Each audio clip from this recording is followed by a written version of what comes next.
Yes. Praise God, praise God, praise God, praise God. So ये passage जो हमने आज पढ़ा है यिर्मयाह नबी की किताब में से, यिर्मयाह 29:11 से 14, इस पैसेज के हम दो इंप्लीकेशंस देखेंगे। एक तो ये पैसेज जो ओरिजिनल लोगों के लिए लिखा गया था, उनके लिए, और हमारे लिए आज इसके क्या माने। क्या ये हम पे आज भी लागू होता है? क्या इस पैसेज के हम पे आज भी को माने बनते हैं? ये आपके लिए फिर से पढ़े देता हूं। क्योंकि मैं तुम्हारे हक में अपने ख्यालात को जानता हूं, खुदावंद फरमाता है, यानी सलामती के ख्यालात, बुराई के नहीं, ताकि मैं तुमको नेक अंजाम की उम्मीद बख्शूं। तब तुम मेरे नाम लोगे और मुझसे दुआ करोगे और मैं तुम्हारी सुनूंगा, और तुम मुझे ढूंढोगे और पाओगे। खुदा के कलाम में नए अदब में क्या लिखा है? ढूंढोगे तो, खटखटाओगे तो, मांगोगे तो दिया जाएगा। You have to ask. अब इस बात के लिए हमें ये बात समझना बड़ा जरूरी है। फर्स्ट ऑफ ऑल, हमारी बेटी Jasmine is going to bring forth fruit. कुछ दिनों में, कुछ हफ्तों में हमारे पास एक नया बेबी होगा, and we praise God for that. Do you think कि गॉड, हमें नहीं पता ना कि वो कैसा है बेबी अभी। मम मम डैड को पता है, लेकिन हमें नहीं पता कि बेटा है बेटी है। मम डैड को भी नहीं पता कि महीने के बाद वो कैसा होगा, साल के बाद, 2 साल, 5 साल, 10 साल के बाद वो बच्चा कैसा होगा। But our God knows, not even before that baby is born, for all of us, for every single one of us, we have been in the plan of God. हम खुदावंत के मंसूबा का हिस्सा हैं। Now you have to understand that this is not a joke. This is not a joke. This is very very important. It means कि अगर आप खुदावंत के प्लान का हिस्सा हैं, तो खुदा आपको किसी काम के लिए भेजा ना यहाँ पे। खुदा ने किसी मकसद के लिए भेजा हमें इस धरती पे। First of all, the question is, do I know the purpose of my existence on this earth? क्या मुझे अपनी इस धरती पर आने का मकसद पता है? देयर वाज समबडी, मुझे नाम भूल गया, बड़ी जबरदस्त उनकी फ्रेज थी। तो कहा, इंसान की जिंदगी में 2 दिन बहुत इंपॉर्टेंट है। 2 दिन are the most important days in one's life. One is the day when that person is born। एक वो दिन जिस दिन वो पैदा होता है, वो बहुत जरूरी है। और दूसरा दिन वो जिस दिन उसे पता चलता है क्यों।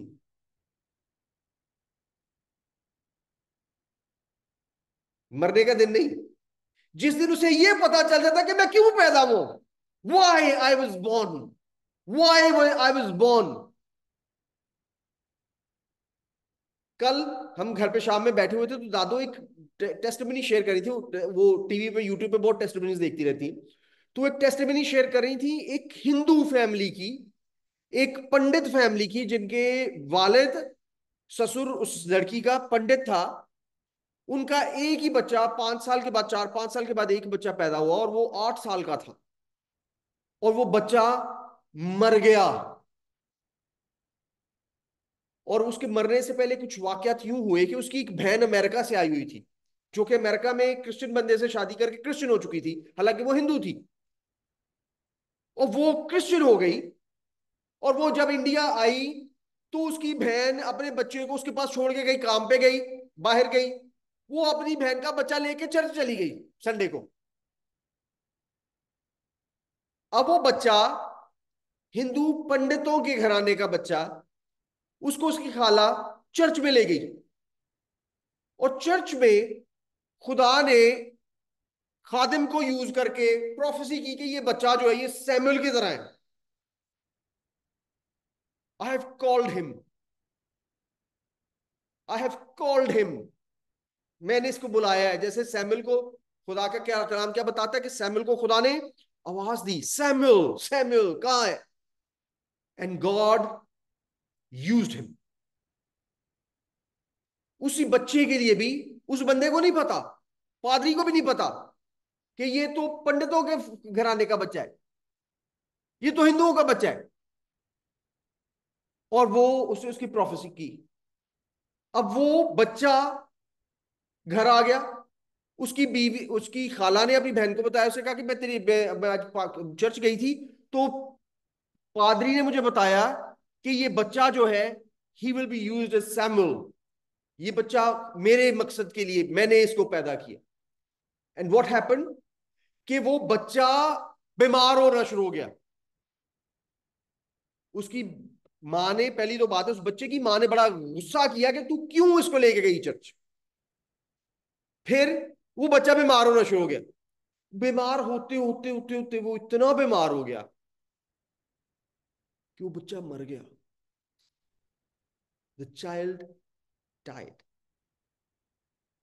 और उसकी मां ने अपनी बहन को फोन करके इतनी गालियां दी, इतना बुरा भला कहा, और सिर्फ उसको नहीं, उसको कहा तू झूठी है, तेरा पादरी झूठा है, तेरा खुदा झूठा है, जो कहता था कि ये तो बच्चा बड़ा होके तो नबी की तरह बनेगा, मेरा तो बच्चा मर गया यहां पे, और ये तेरी वजह से हुआ है।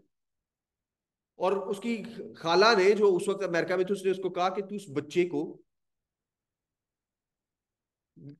इसको प्लीज इसका क्रियाक्रम ना करना, इसको जलाना नहीं, दुआ करना। बस मैं तुझे बताती हूँ, तू घर में जाके अपने कमरे में जाके खुदा से कह कि खुदाया तू जो आसमान और जमीन को बनाने वाला खुदा है, यहोवा पाक खुदा, मैं तुझसे मांगती हूँ कि तू मेरे बेटे को जिंदा कर। और उसका ससुर उसको कह रहा है कि मुझे पता है तू बहुत दुख में है, बट हमें इसका क्रियाक्रम करना है। और वो बच्चा मरा है, और उसका हस्बैंड भी, वो इंतहाई दुख में, एक ही बच्चा है 8 साल का, और बच्चा उनके सामने मुर्दा पड़ा हो। और उसकी बहन का फोन आया और उसने कहा कि इसको तू दुआ कर, इस पे खुदा से मांग, वो ठीक कर देगा। उसने अपने ससुर से कहा कि मुझे आधा घंटा दे दो, मुझे आधा घंटा दे दो, मैं इस पे दुआ करना चाहती हूँ। और उसने उसके लिए दुआ की। वो बच्चे को लेके कमरे में चले गए, वो और उसका हस्बैंड, जो कि अभी तक दोनों हिंदू हैं, वो बच्चा हिंदू है, हिंदुओं के घर में पैदा हुआ बच्चा। और वो जाके उन्होंने दरवाजा बंद करके दुआ करनी शुरू की, और उसकी बहन ने उसको जैसे बताया था उसने वैसे ही दुआ की। और वो दुआ कर रही है, और उसका हस्बैंड उसको कह रहा है कि नहीं, प्लीज एक्सेप्ट कर ले कि हमारा बच्चा चला गया। वो कह रही है नहीं, एक एक बच्चा, वाहिद इकलौता बच्चा। वो कह रही है कि नहीं। वो करती जा रही है दुआ, खुदाया मैं, वो रो रही है और कहता है कि खुदा तू, मैं अगर बेटा ना मेरा जिंदा हो, मैं कहूंगी तू झूठा खुदा है, वो झूठा तेरा खादिम था, मेरी बहन झूठे खुदा को मानती, मुझे नहीं तेरा पता तू कौन है कौन नहीं। I want my son to live again, मैं चाहती हूं मेरा बेटा जिंदा हो। मुझे पता है दुनिया में मुमकिन नहीं है, लेकिन मेरी बहन कहती है कि तू जिंदा कर सकता है, और तेरी, मेरा ईमान है कि तेरी वजह से मेरा बेटा मरा, इसको जिंदा कर। और क्या हुआ कि जब उसका हस्बैंड उठ के जाने लगा तो बच्चे का हाथ हिला, तो उसने कहा, मैंने इसका हाथ हिलते देखा। कहते तू बेवकूफ पागलों वाली बात कर रही, मर गया हमारा बच्चा, चला गया। वो जाके दरवाजा खोलने लगा। वो जब वो दरवाजा खोलने लगा तो वो बताते हैं कि वो बच्चा उठ के बैठ गया। और उसके बाप ने जब मुड़ के उसको देखा तो वो जोर जोर से चीखे मार रहे कि मेरा बेटा जिंदा है, मेरा बेटा जिंदा है। That is how great our God is. हमारे खुदा को गलतियां नहीं लगती। Our God does not make mistakes. When he says something, he does it. उसके प्लान है। खुदावंद यीशु मसीह जब उनकी वालदा वज़ाए हमल तक पहुंच चुकी थी, अब फर्ज करो जैस्मीन है, जैस्मीन का बेबी होने वाला है। अगर जैस्मीन को कहा जाए कि जैस्मीन तेरे बच्चे के लिए पेशेंट गोई हुई है कि तूने ये बच्चा सर्बिया में जाके पहाड़ी पे ऊपर पैदा करना है, कहेगी तो दिमाग खराब हो जाता। आदल कहेगा आप, are you in your senses? मेरी बीवी इस टाइम पे प्रेग्नेंट है, वो ट्रेवल नहीं कर सकती, वो सफर नहीं कर सकती। और मैं कहूँ कि दूजी गल तुम जहाज का भी इस्तेमाल नहीं करना। वो कहेगा भाजी ड्राइविंग गड्डी तो मैं आंदी नहीं चलानी, मैं कितने लैके जाना सर्बिया? सर्बिया, वो पूरा यूरोप नंग के, पूरा रशिया नंग के परले पासे, साइबेरिया। वो कहेगा नहीं ये मुमकिन नहीं है। Same thing was happening when Jesus was being born. जब यीशु भी पैदा हो रहे थे ऐसे ही हो रहा था। खुदा उनके कलाम में लिखा हुआ था कि बच्चा जो है वो बैतलहम में पैदा होना है। वो तो नॉर्थ में रहते थे। इसकी पाकिस्तान के हिसाब से मिसाल आपको बताऊं, तो बच्चा जो है फर्ज कीजिए वो लाहौर में पैदा होना है, तो माँ पे पिशावर रहते ने या गिलगित बल्तिस्तान में रहते। लेकिन पेशन गोई है कि उसने लाहौर में पैदा होना है बच्चे ने। उस बच्चे की पेशन गोई थी कि वो बैतलहम में पैदा होगा। हमारे खुदा को कोई गलती नहीं लगती, वो बादशाहों को भी पुतलियों की तरह इस्तेमाल कर लेता है। उसने जो उस वक्त का बादशाह था, जो एम्परर था, कौन था वो? कैसर अगस्तस। मैंने कैसर अगस्तस, मैंने एक स्टडी भी इस पे दी हुई है कि खुदा ने कैसे कैसर का अगस्तस को यूज किया, कैसे खुदा तैयारी करनी शुरू कर दी थी डिफरेंट इवेंट्स की। और उसने कहा कि नहीं जी, मुझे अब, राइट नाउ, अभी मर्दमशुमारी करानी, बिल्कुल उसी वक्त जब खुदा यीशु मसीह के पैदा होने का टाइम। हमारे खुदा, फिर वही बात कि 2 दिन आपकी जिंदगी में बहुत इंपॉर्टेंट है। कौन से? एक दिन जिस दिन आप पैदा हुए, और दूसरा वो दिन जिस दिन आपको पता चल जाए कि क्यों मैं पैदा हुआ, वाई। अब मैं ये नहीं कह रहा हूं कि हर बंदा जो है वो पादरी बनने लिए पैदा हुआ है, नो नो नो। हर बंदा खादिम बनने के लिए पैदा हुआ है, बिल्कुल ऐसा नहीं है। God can use you in every capacity you are. खुदा आपको एक मां के तौर पर इस्तेमाल करने के लिए, खुदा आपको एक बाप के तौर पे इस्तेमाल करने के लिए, खुदा आपको एक दोस्त के तौर पे, एक भाई के तौर पे, एक बहन के तौर पे, एक बेटे के तौर पे, he has different purposes in our lives. हमें जानना बहुत जरूरी है। जबूर 139 में, मेरा वन ऑफ द फेवरेट जबूर है, मैं अपनी पर्सनल दुआ में इसका बहुत इस्तेमाल करता हूं। वहां पे क्या लिखा हुआ है? क्योंकि मेरे दिल को तू ही ने बनाया, मेरी मां के पेट में तू ही ने मुझे सूरत बख्शी। मैं तेरा शुक्र करूंगा क्योंकि मैं अजीबो गरीब तौर से बना हूं। तेरे काम हैरत अंगेज हैं, मेरा दिल से खूब जानता है। जब मैं पोशीदगी में बन रहा था और जमीन के असफल में अजीब तौर से मुरत्तब हो रहा था, तो मेरा कल्ब तुझसे छिपा न था। तो मेरा कल्ब तुझसे छिपा न था, मेरा दिल तुझसे छुपाना था। तेरी आंखों ने मेरे बेतरतीब मादा को देखा, और जो अयाम मेरे लिए मुकर्रर थे वो सब तेरी किताबे हयात में लिखे थे, जबकि एक भी वजूद में ना आया था। एक भी दिन अभी पैदा होने के बाद नहीं गुजारा मैंने। वो सारे दिन जो मैंने जीने हैं, हमारे अब्बा जी खुदा के फजल से 87 ईयर्स ओल्ड, 87 साल जिंदगी के गुजार चुके हैं, है ना। We would love him to live very long with us, but the fact of the life is he has lived bigger part of his life already. हम नहीं जानते, खुदा जानता है। God had ordained and purposed every single day of his life. अब्बा जी ने अपनी जिंदगी में 77 सालों में, 77 years of his life, he read Bible 7 times.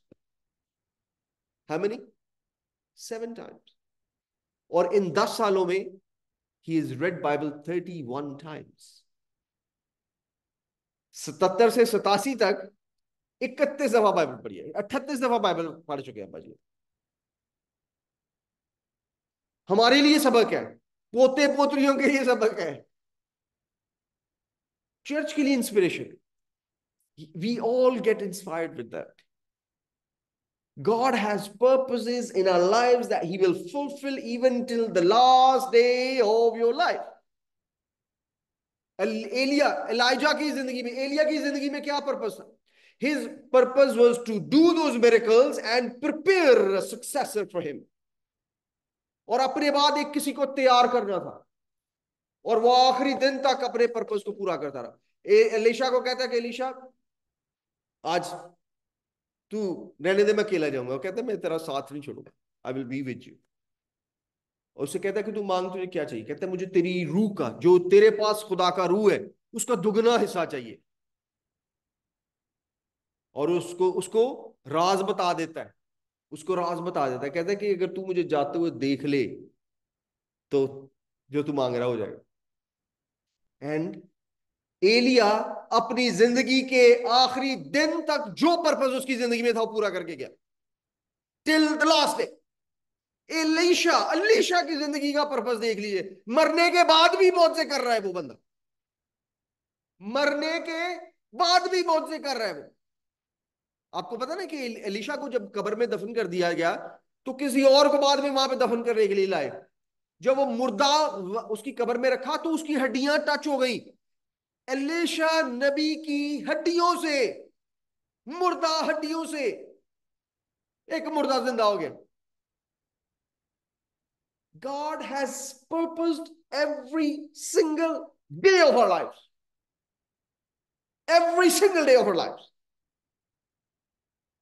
ये बहुत जरूरी है, ये बहुत जरूरी है कि हम इन चीजों को समझें। अगर आप इन चीजों को नहीं समझेंगे तो आप अपनी जिंदगी का मकसद नहीं समझ सकते। मैंने आज खुदा का कलाम शेयर करने से पहले अपनी बहन से माफी मांगी। क्यों? I cannot serve the word of God. God will not use me. उसकी मैं उसकी उसका वेसल नहीं हो सकता। अगर हमारी जिंदगियों में कोई अनरिपेंटेड सिन है, कोई गुनाह है, कोई गलती कुताही है, हम गलती का पुतला है, अगर हम उसको नहीं गेट रेडी करते, you are not ready to be used by God. Prepare yourself. God has purpose in every one of us our lives. अगर आपको अभी तक नहीं पता चला, सीख। खुदा के कलाम में लिखे है, be silent and know that I am God. हमारा प्रॉब्लम ये है कि हम बोलना ज्यादा पसंद करते हैं। That's it. Just listen to God. Say, God, speak to me. He might not speak to you in 1 hour prayer, 2 hour, 1 day, 2 days, a month. You have to keep waiting for him. Keep waiting for him to speak to you. वो आपको बताए कि क्यों, क्या वो चाहता है आपकी जिंदगी से। And it will come up, बड़ी आसानी से नजर आना शुरू होगा।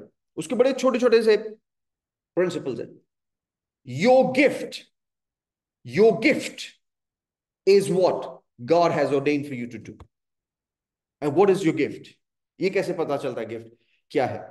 आपका गिफ्ट वो है जो आप दूसरों से बेहतर कर सकते हैं। With less amount of effort, you can produce a lot better results. That is your gift. My gift is not music. It's not. मैं बहुत शौक से बजाता हूं, but it's not my gift. मैं प्रस्तुति बड़े शौक से करता हूं, but it's not my gift. आपका गिफ्ट वो है जो कि आप with the least amount of effort you can produce the best results. That is your gift. And your calling is what gives you pain. जिस चीज को सोच के, जिस चीज को देख के आपको तकलीफ हो कि ये ऐसे नहीं होना चाहिए, चेंज होना चाहिए। अगर आप लोगों को जो दोजख में जाते देख के आपको तकलीफ होती है तो ये calling is to save lives. अगर आप गरीबों को देख के और रात को सो नहीं सकते, होमलेस लोगों को देख के सो नहीं सकते, तो your purpose in life, your calling in life is to provide homes for those people. Go and work in charities and work in ways you have to find your gift, your calling, and train yourself, prepare yourself. खुदा ने एलिया जैसे बड़े नबी को भी, खुदा ने एलिया जैसे बड़े नबी को भी ट्रेन किया। खुदा सबको ट्रेन करता है। God trained Jesus 30 years. लोग समझते हैं कि खुदा यीशु मसीह ऐसे, जीसस वाज, यीशु का बाप मित्सुआ भी हुआ था, जिसे हम आज के हमारे कैथोलिक कल्चर में उसको कन्फर्मेशन कहते हैं। ये कन्फर्मेशन है हमारे बच्चे की, है ना। और हमारे जो प्रोटेस्टेंट चर्च है उसमें क्या होता है, बच्चे का बैप्टिज्म है जी। कब होता है? यूजुअली जब वो 15 16 18 साल का, जब भी वो कर लेना चाहे। दैट इज यहूदी कल्चर में उसे बार मित्जुआ कहते हैं। बा मित्जुआ मीन्स बार का मतलब है बेटा, मित्जुआ का मतलब है of commandment, the son of commandment. जो बच्चा खुदावंद को अपनी जिंदगी दे देता है उसको कहता है कि खुदाया तेरा कलाम, तेरी शरीयत मेरी रोशनी है, मेरी राहों के लिए रोशनी।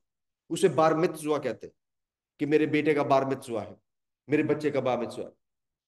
और आपको पता है कि खुदा यीशु मसीह की पैदाइश के बाद पहला वाक्य खुदा यीशु मसीह की जिंदगी का कब का है? जब वो 12 साल के थे और हैकल में गए थे अपने माँ बाप के साथ। हम क्योंकि हम अपने कल्चर को, हम क्रिश्चियन कल्चर में इसको नहीं समझ पाते, पर आप जब यहूदी कल्चर में देखो तो आपको पता चलता है कि वो यीशु का 12 साल का क्यों लिखा हुआ। और 12 साल में खुदावंद यीशु मसीह आलिमों के साथ बात कर रहे थे। दैट मीन्स कि कोई ऐसा, that means he took interest in learning the word of God. He took interest in learning the word of God. खुदा का कलाम सीखने में उनका शौक था। ये जरूरी है। You can not, hard work is important to flourish your gift. अगर आप मेहनत नहीं करते तो आप जितने मर्जी टैलेंटेड हो कोई फायदा नहीं है। Hard working will always go further than the talented one. आपका टैलेंट आपके हार्ड वर्क के साथ होना चाहिए, उसके बगैर नहीं। फिर that is the way you present yourself to God to be used, to be used. और खुदा आपको इस्तेमाल करता है, but you have to prepare yourself, humble yourself. सारे गुनाहों को माफी मांग, खुदाया मैं तेरे पास आ, please use me, and then he will use him. खुदा उनके कलाम में इफ्सियों के खत में इफसस की कलीसिया के नाम पौलुस रसूल का खत, उसका पहला बाब और उसकी चौथी आयत, इस आयत के साथ मैं खत्म करता हूं आपके आज के कलाम का।